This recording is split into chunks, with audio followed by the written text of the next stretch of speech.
Halo pemirsa Jawa TV dimanapun Anda berada, jumpa lagi di Obrol, sebuah tayangan yang akan menghadirkan sosok-sosok dan juga narasumber inspiratif spesial buat kalian semuanya pemirsa Jawa TV. Dan senang sekali ada Tori Andromeda untuk hari ini, di mana kita akan berbicara banyak hal menuju tanggal 27 November 2024 Pilkada Serentak 2024. Yang pasti kita tahu bahwa dinamika di beberapa daerah menuju Pilkada semakin menghangat, bahkan mungkin memanas ya.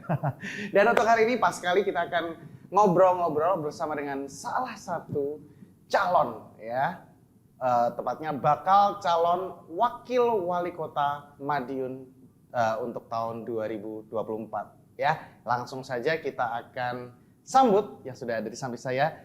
Ada Mas F. Bagus Panuntun. Selamat pagi Mas. Selamat pagi Mas Tori. Apa kabar? Kabar baik semuanya. Kabar baik, alhamdulillah ya. Tetap shining, shimmering, splendid ya. Bersinar sekali. Tetap habis mandi ya ini tadi.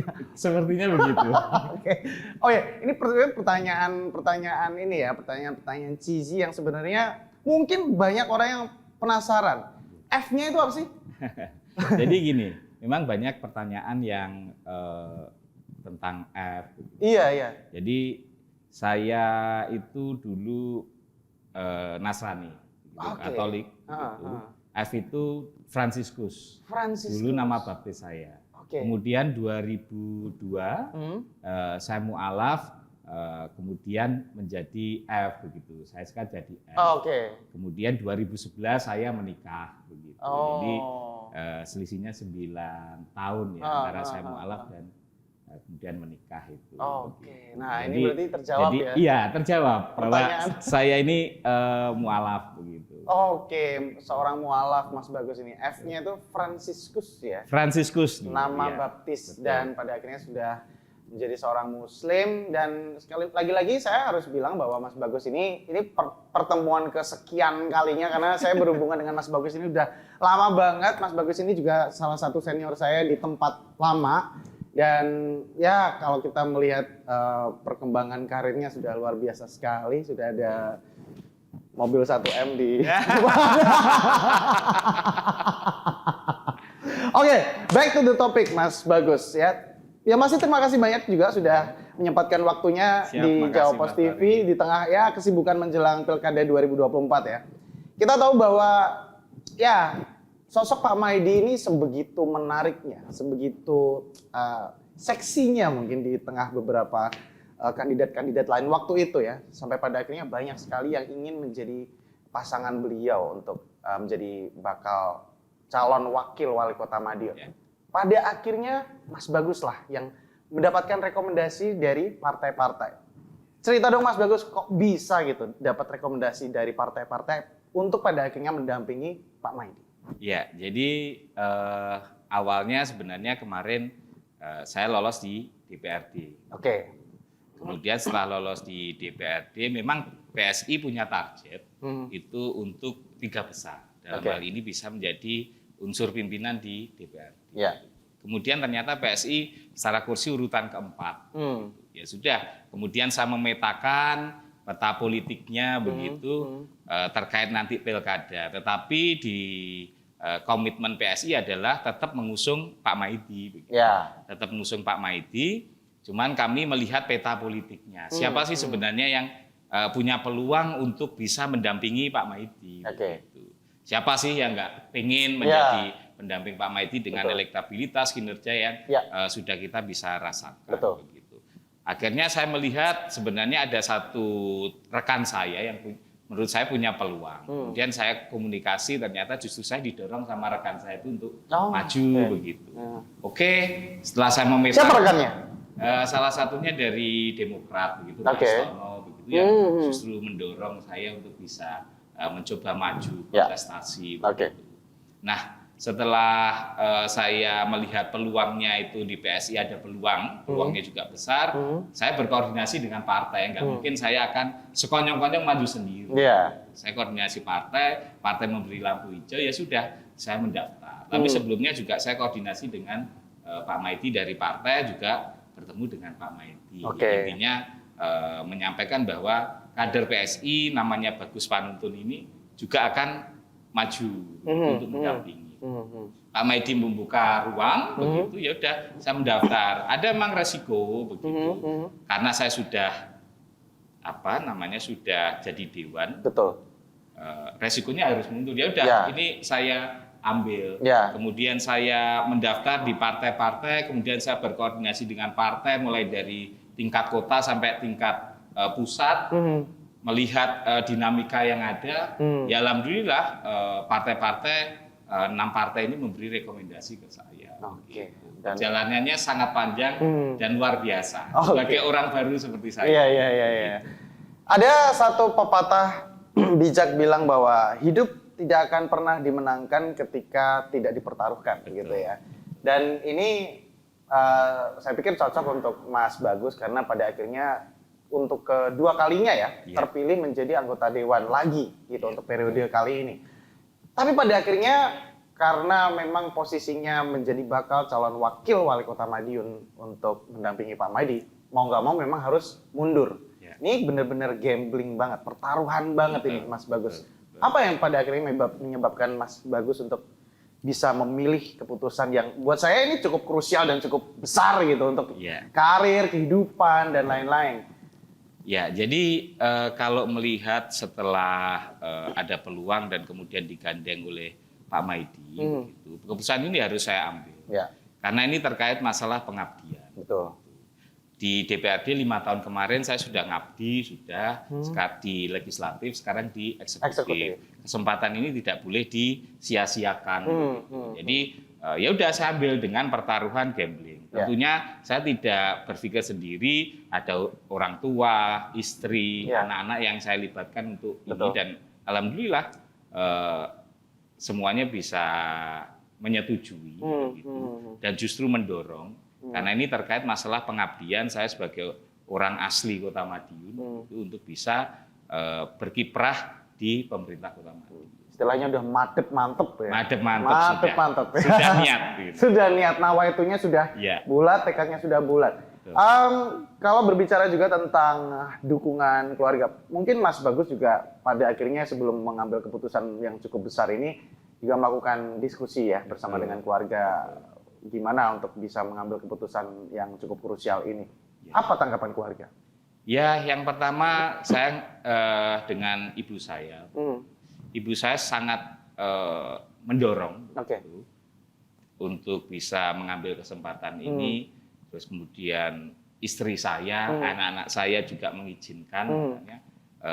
Kekuatan-kekuatan ini yang kemudian mendorong saya, ya udah, saya harus berani mengambil kesempatan ini. Gitu. Jadi karena seluruhnya menyetujui. Seluruhnya menyetujui dan merestui ya? Merestui. Oke, restu sudah didapatkan dari partai, dari teman, dan pastinya dari keluarga. Ya udah, apalagi yang harus ditunggu, siap untuk bisa mendampingi Pak Maidi di pilkada kali ini. Segmen berikutnya masih akan hadir, teman-teman. Jadi kita masih akan berbicara banyak tentang dinamika pilkada 2024. Jadi jangan kemana-mana, tetap di Obrol-Obrol.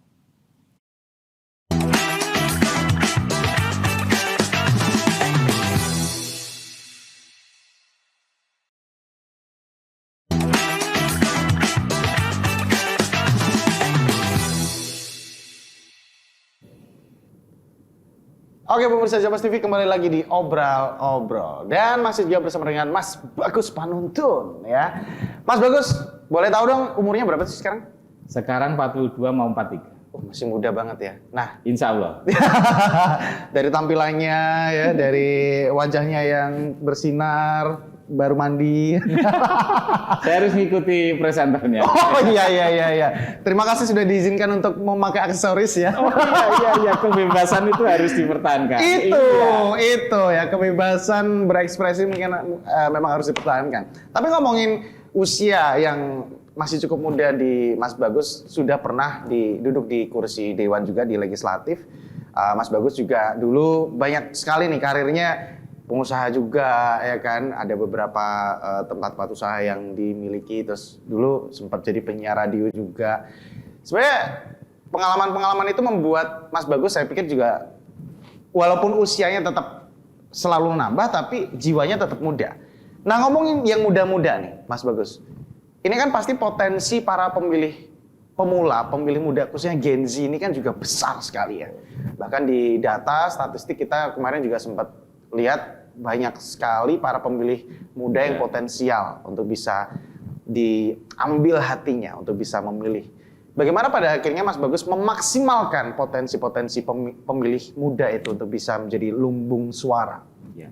Sebenarnya untuk pemilih-pemilih muda yang nantinya bisa menjadi lumbung suara kami, ID Bagus Panuntun, sebenarnya memulai dari saya mengajak teman-teman muda ini untuk terlibat. Oke. Gitu. Salah satunya adalah desain.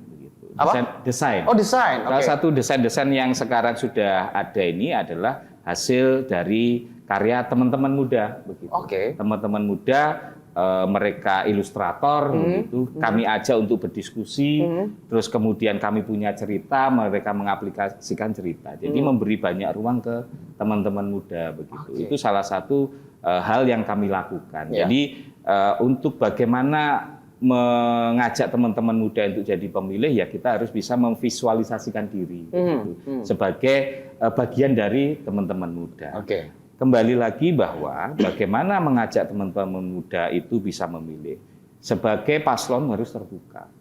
Jangan sampai menjebak teman-teman muda ini untuk kemudian hanya bisa memilih, kemudian tidak bisa memberikan ruang. Betul. Ini yang sering terjadi dalam kontestasi pemilihan, pemilu kada maupun pemilu-pemilu yang lain. Tetapi ini sah. Tetapi kasihan kepada teman-teman pemilih muda. Benar-benar bagaimana mengajak teman-teman muda itu, paslon itu harus benar-benar terbuka. Benar-benar mengedukasi juga supaya teman-teman muda ini nanti tidak hanya asal pilih. Jadi benar-benar diedukasi, teman-teman muda ini juga diberi tahu bahwa pemerintahan itu seperti ini, bagaimana untuk bisa terlibat dengan pemerintah, tidak hanya memanfaatkan suara. Berarti memang selain memberikan edukasi dan juga sosialisasi kepada teman-teman pemuda, teman-teman muda Gen Z khususnya, tidak hanya mengambil hati mereka saja untuk bisa memilih, tapi juga melibatkan peran mereka, mulai desain, apalagi mungkin yang kemarin sempat terlibat. Kami ini bikin jingle dan theme song. Gitu. Iya, begitu. Itu juga melibatkan teman-teman muda. Gitu. Jadi banyak hal yang kami libatkan di teman-teman muda, karena saya melihat potensi yang sangat luar biasa dari teman-teman muda Kota Madiun. Hanya tinggal bagaimana kita itu bisa merangkul dan memaksimalkan saja. Nah, ngomongin tentang potensi-potensi anak-anak muda yang bisa pada akhirnya digandeng oleh pasangan Pak Maidi dan juga Mas Bagus, ini kan juga sebenarnya banyak sekali potensi-potensi kreatifnya. Tapi di satu sisi mungkin ada dari mereka, atau mungkin banyak, saya nggak tahu apa yang ditemui Mas Bagus di lapangan, tapi ada beberapa teman-teman muda ini yang masih skeptis dengan politik, masih apatis, masih menganggap politik itu kotor, politik itu ya tidak baik dan lain-lain. Mungkin ada beberapa anggapan juga bahwa pasangan ini hanya peduli dengan anak-anak muda pas mau nyalon aja misalnya. Apa yang bisa disampaikan ke teman-teman muda ketika memang mereka masih punya pola pikir seperti itu, Mas Bagus? Ya, hal itu tidak terbantahkan. Itu memang dalam kontestasi tidak hanya di pilkada, di pileg pun juga sama. Sebenarnya hal itu menjadi isu yang sangat besar. Tetapi kembali lagi bahwa bagaimana supaya teman-teman muda ini tidak skeptis, apatis terhadap paslon-paslon. Apapun kita harus tadi saya sampaikan sangat terbuka ke mereka. Bahwa paslon-paslon ini punya cita-cita juga bagaimana memberikan ruang ke teman-teman muda. Kalau saat ini apa yang sudah dilakukan 5 tahun kemarin oleh Pak Maidi sudah membangun infrastruktur. Bagaimana kita membangun ruang kepada teman-teman muda ini untuk bisa terlibat sebagai pengisi. Tidak hanya menjadi penonton, begitu. Bagaimana mereka itu bisa jadi pengisi atau pemain? Ya harus berkoordinasi dengan pemerintahan. Bagaimana dengan pemerintahan? Ini contoh nih, teman-teman kemarin di pileg ini sudah memilih salah satu dewan. Kalau dewannya itu jadi, bagaimana mereka itu bisa nyambungkan ke pemerintah kota? Bagaimana kalau mereka milih ternyata dewannya tidak nyambungkan ke pemerintah kota? Sebenarnya sangat terbuka sekali pemerintah kota ini terhadap apa yang diinginkan teman-teman muda. Tetapi lebih bagaimana teman-teman muda ini juga harus menyiapkan. Kemudian bagaimana pemerintah juga nanti untuk menyiapkan apa yang dibutuhkan oleh teman-teman muda gitu. Sehingga ini ada gayung bersambut. Karena apapun teman-teman muda ini atmosfernya di Madiun harus dibentuk, terutama di teman-teman muda kan banyak di ekonomi kreatif. Ekonomi kreatif ini kan bersinggungan langsung dengan teman-teman muda. Walaupun sebenarnya ekonomi kreatif tidak harus anak muda semuanya, tetapi kebanyakan pelaku ekonomi kreatif itu adalah teman-teman muda. Bagaimana membangun atmosfer di dalam Kota Madiun ini supaya ekonomi kreatif ini bisa tumbuh. Salah satunya adalah bagaimana melibatkan teman-teman muda untuk bisa terlibat langsung, mengisi langsung begitu. Jadi bagaimana membangun jalan? Ya bisa melalui wakil-wakilnya di DPRD atau berkomunikasi dengan dinas-dinas. Dan ini harus terbuka disampaikan. Sekali lagi jangan sampai terjebak hanya karena ini pemilu, tapi harus fair disampaikan supaya teman-teman muda ini, mohon maaf, benar-benar terlibat. Karena penting. Apa sangat pentingnya? Dalam waktu target 2045 ini, peran teman-teman muda itu sangat penting. Kenapa harus teman-teman muda? Menuju 100 tahun Indonesia merdeka ya? Indonesia emas. Ini sangat penting sekali. Karena hanya anak-anak muda yang punya speed yang sangat tinggi, terjangan yang sangat luar biasa, yang bisa nanti mengangkat Madiun ini menjadi salah satu kota yang bisa mewujudkan Indonesia emas. Semangat-semangat muda itu yang sangat penting. Ada pertanyaan juga terkait bagaimana pada akhirnya Mas Bagus bisa memfasilitasi teman-teman muda ini untuk bisa memberikan aspirasi, ide-ide kreatifnya dan lain-lain. Tapi kita tahan dulu, nanti kita akan kembali lagi untuk segmen berikutnya. Jadi jangan kemana-mana, tetap di Obrol-Obrol.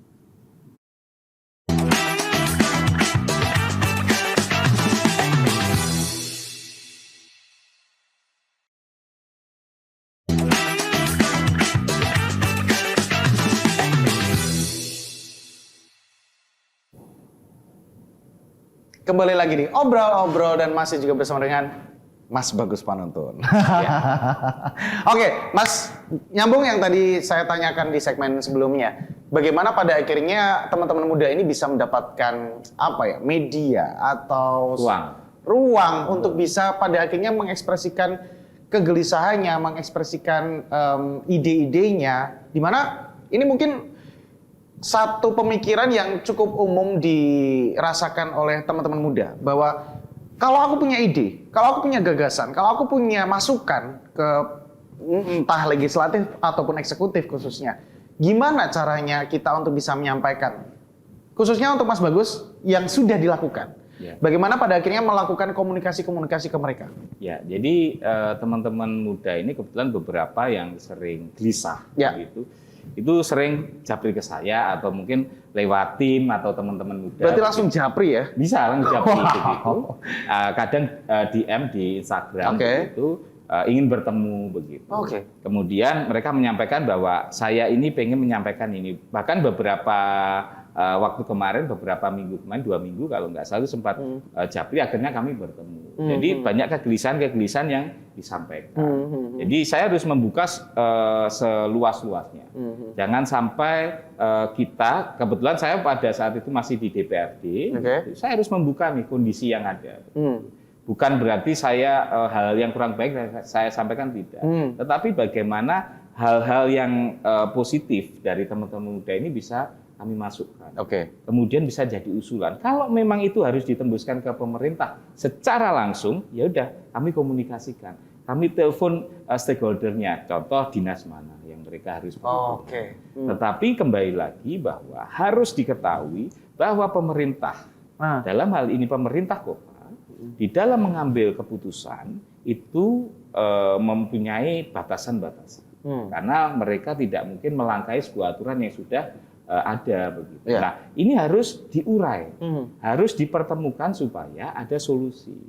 Jadi bagaimana caranya ya? Udah mereka berdiskusi langsung dengan saya biasanya begitu. Kemudian saya komunikasikan. Ini sangat sering sekali, tidak hanya teman-teman muda, tetapi juga masyarakat yang lain.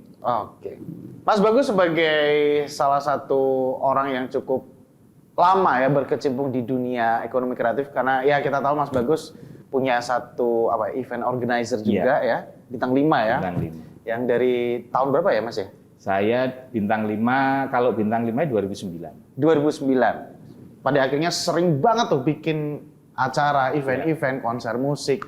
Dan kembali lagi ke ekonomi kreatif, itu juga bagian ya dari pada akhirnya kita bisa melakukan pengembangan di ekonomi kreatif. Dengan cara apa lagi mungkin Mas Bagus dengan posisi sekarang mendampingi Pak Maidi nantinya bisa mengembangkan lagi, lebih lagi ekonomi kreatif? Apalagi dengan pengalaman-pengalaman yang sudah dijalani selama ini. Ya. Nah, kebetulan ekonomi kreatif ini kemarin 2020 saya mengusulkan. Ya alhamdulillah 2024 ini sudah ada kesepakatan. Perjuangan yang sangat luar biasa begitu karena 4 tahun akhirnya perda ini disepakati. Di 2025 nanti insya Allah ini bisa direalisasikan melihat rencana pembangunan pemerintah kota. Di poin-poin di dalam perda itu sudah jelas apa yang menjadi kewajiban dari pemerintah kota dan juga kewajiban dari para pelakunya. Jadi ini harus connect, gitu. Sehingga apa yang nanti bisa saya perjuangkan ya ekonomi kreatif itu benar-benar dibuka ruangnya, dikasih ruang seluas-luasnya sesuai dengan perda yang ada. Contoh realnya misalnya? Contoh fasilitasi hak kekayaan intelektual. Memberikan ruang ke teman-teman untuk bisa memamerkan karya intelektual begitu. Butuh ruang, space ya. Space tidak boleh pemerintah itu melarang. Begitu. Kecuali hal-hal itu pemerintah itu kan bisa memberikan jangan di sini karena kondisi dan lain-lain. Tetapi saya yakin pemerintah juga memikirkan bahwa potensi ini potensi besar. Kenapa? Kita harus akui bahwa sekarang banyak bangunan-bangunan yang di Kota Madiun infrastruktur yang jadi. Kita Kota Madiun ini harus bisa menerima apa yang dianugerahkan oleh Allah Subhanahu wa taala. Kita nggak dikasih sumber daya alam kita ini. Kita ini hanya diberkahi sumber daya manusia yang luar biasa. Sehingga ini harus dimaksimalkan secara baik. Berkahnya dari Allah itu sumber daya manusianya. Sehingga bagaimana sumber daya manusia ini dikelola dengan baik, dengan kreatif, namanya ekonomi kreatif itu tidak bisa tergantikan. Kamu mau bikin teknologi apa nggak bisa. Betul. Karena apa? Sumbernya di dalam otak manusia masing-masing, dalam ide begitu. Jadi tidak bisa digoyah. Ini yang harus dikembangkan. Salah satunya pemerintah harus membuka ruang, memberikan fasilitasi terhadap apa yang ada di dalam perda tersebut, seperti nanti melakukan riset, kemudian memfasilitasi terhadap kekayaan intelektual, kemudian memfasilitasi ruang untuk pamer dan lain-lain. Dan ini harus dibuka. Makanya pelaku ekonomi kreatif silahkan nanti bisa melihat atau meminta perda yang nanti akan diperwalkan. Secara otomatis juga apa yang dikembangkan di dalam ekonomi kreatif nanti ini harus juga beriringan dengan program rencana pembangunan pemerintah kota. Kalau tahun 2025 nanti ekonomi kreatif anggaran segini, kemudian kurang ya harus dirubah di 2026. Jadi dalam rencana pembangunan 5 tahun ini kebetulan juga salah satunya menjadi prioritas pembangunan, ya ini harus kita prioritas. Karena potensi ini sangat besar. Banyak teman-teman kita berdua ini yang di Jakarta ini, waduh, luar biasa. Punya potensi besar ya. Potensi besar dan mereka juga mau ikut nimbrung di Kota Madiun membantu. Mereka sekarang sudah jadi tokoh nasional di bidang digital, visual, macam-macam. Musik dan lain-lain. Dan karya-karya teman-teman di Kota Madiun ini diakui juga. Jadi itu artinya memang pembangunan tidak hanya melulu terkait infrastruktur, tapi sumber daya manusia juga. Khususnya ya kita harus mengakui bahwa Kota Madiun mungkin tidak punya sumber daya alam, tidak punya gunung, tidak punya laut ya, tapi ada beberapa hal yang bisa dimaksimalkan, salah satunya adalah sumber daya manusia, kreativitas, mungkin wisata-wisata ekonomi kreatif misalnya dengan konser, dengan event, dengan pameran, dengan banyak hal yang bisa dimaksimalkan seperti itu ya Mas Bagus ya. Terakhir mungkin Mas Bagus, apa yang dilihat selama ini di ekonomi kreatif khususnya ya, yang sudah terjadi maksudnya, dan apa PR kita ke depan? Yang pertama, yang harus ditingkatkan ya? Iya, yang pertama itu harus memberikan ruang. Jadi kepemimpinan pelatihan. Saat ini memang terjadi kebingungan juga. Apa sih ekonomi kreatif dan UMKM? Ini yang sebenarnya beda-beda tipis, tapi sebenarnya kalau saya melihat perbedaannya sudah jelas. Kalau UMKM dia berdasarkan modal dan ini, kalau ekonomi kreatif kan tidak bisa berdasarkan itu, tetapi berdasarkan kemampuan dari masing-masing personal. Dan itu sudah diklasifikasikan. Memang ada ekonomi kreatif yang masuk di UMKM. Salah satunya adalah kuliner, fashion, seperti itu. Nah, ini yang harus dikembangkan adalah bagaimana memberikan kesempatan teman-teman ekonomi kreatif itu untuk mau muncul, memberikan ruang, sehingga kegiatan-kegiatan itu melibatkan teman-teman ekonomi kreatif. Contoh, Mama IO, di Kota Madiun ini banyak IO, ya sudah, ayo kita ajak nih teman-teman sekali-sekali untuk ngajukan konsep nih, benar-benar konsep. Pemerintah harus bisa adil dalam hal ini, gitu. Tidak bisa, ya udah pakai itu aja karena angkanya tidak. Ini teman-teman ini kan juga pengen karyanya diperhatikan, gitu. Karyanya dihargai utamanya. Jangan sampai desain grafis jadi desain gratis, begitu. Begitu. Ini contoh-contoh guyonannya begitu. Sehingga ruang kepada teman-teman untuk bisa pamer ini diperluas. Kemudian keduanya adalah bagaimana kita membangun atmosfer ekonomi kreatif. Secara otomatis teman-teman ini banyak didukung oleh pemerintah kota. Karena ini perlu effort yang sangat tinggi sekali dari pemerintah kota, karena ini mungkin sesuatu hal yang baru, tetapi membutuhkan effort yang tinggi, ya harus didorong bersama-sama. Hanya butuh ruang dan bagaimana supaya nanti ekonomi kreatif itu atmosfernya terbangun di Kota Madiun. Itu artinya singkat saja yang sudah terjadi sudah baikkah? Harus didorong lagi. Harus didorong lagi. Karena apa? Pemerintah kota kemarin itu sangat minim, tidak maksimal, karena aturan dari perdanya belum.